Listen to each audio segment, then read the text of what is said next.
존경하는 국민 여러분, 그리고 언론인 여러분, 안녕하십니까. 더불어민주당 정무위원회 간사 강준현 위원입니다. 시국이 어수선합니다. 그런 가운데도 저희 야3당 정무위 의원들은 저희 본연의 일을 하기 위해서 오늘 이 자리에 섰습니다. 정무위는 지난 3월 18일 기업 회생 절차에 돌입한 홈플러스 사태와 관련해 긴급 현안 질의를 가졌습니다. 그 자리에서 MBK 김병주 회장의 사죄 출연을 포함해 구체적 출연 시기와 규모 등 별도의 입장을 밝힐 것과 피해를 최소화하기 위해서라도 기업의 사회적 책임을 다할 것을 당부했습니다. 그러나 국회와 국민 앞에서 공언한 100% 변제와 사죄 출연 약속은 시간이 흐를수록 모호해지고 특히 법정관리 신청 시점을 둘러싼 진실 공방에서 MBK와 홈플러스의 해명은 이제 그 진실성을 의심받고 있습니다. MBK 김병주 회장이 이제는 청문회에 출석해서 그간의 행태에 대해 낱낱이 해명하고 책임을 다할 구체적 대책을 제시해야 합니다. 기자회견 낭독하기 전에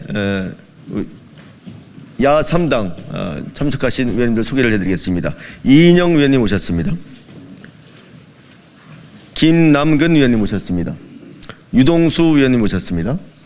김용만 의원님 오셨습니다. 신장식 의원님 오셨습니다. 이강일 의원님 오셨습니다. 민병덕 의원님 오셨습니다. 한창민 의원님 오셨습니다.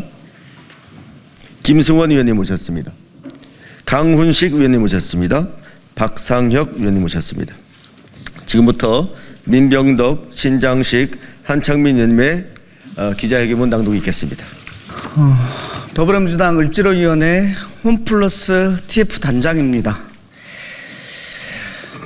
홈플러스와 대주주 김병주 회장은 하루속히 구체적 변제안을 마련하라. 긴급 현안 질의 당시 국회에 증인으로 출석한 홈플러스 김광일 대표는 사죄 출연을 포함한 책임 있는 방식으로 유동화 채권에 대해 100% 변제하겠다라고 약속한 바 있다.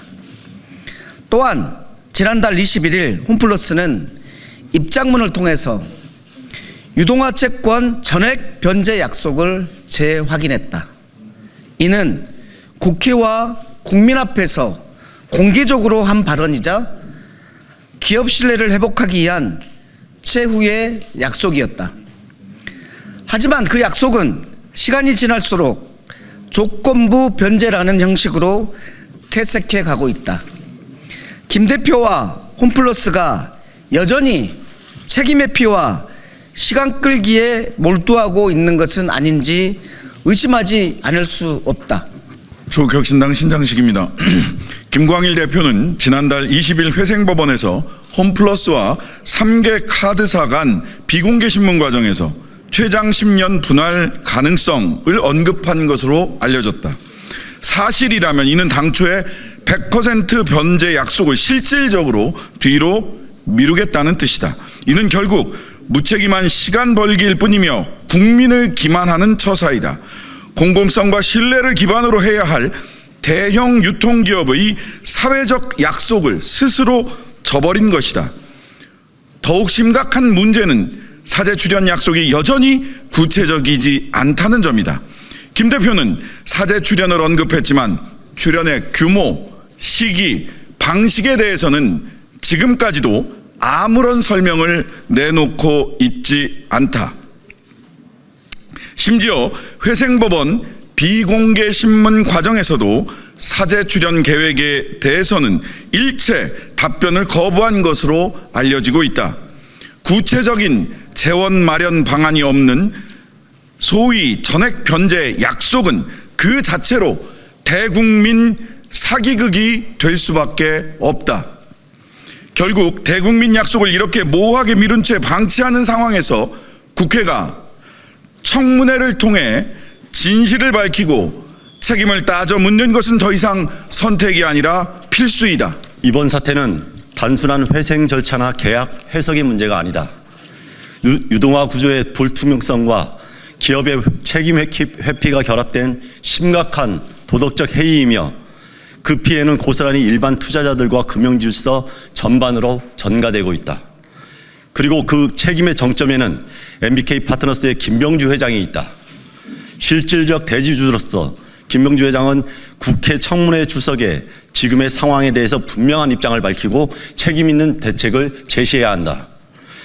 국회는 더 이상 홈플러스의 책임 회피를 좌시하지 않을 것이다. 진정성 없는 조건부 약속으로 국민을 기만하는 이 행태가 계속된다면 이는 국회의 직무유기이며 국민의 권리를 저버리는 일이 될 것이다. 홈플러스와 대주주 김병주 회장은 사제 출연 계획을 포함한 구체적인 재원 마련 방안을 오늘 4월 10일까지 제시하라. 그렇지 않으면 온 국민을 기만한 죄를 청문회를 통해 반드시 물을 것이다. 국회는 이번 사태를 끝까지 주시하며 국민이 다시는 기만당하지 않도록 모든 책임을 묻는데 주저하지 않을 것이다.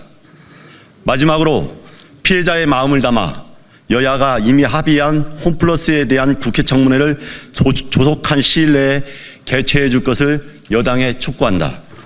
2025년 4월 2일 국회 정무위원회 더불어민주당, 조국혁신당, 사회민주당 의원 일동.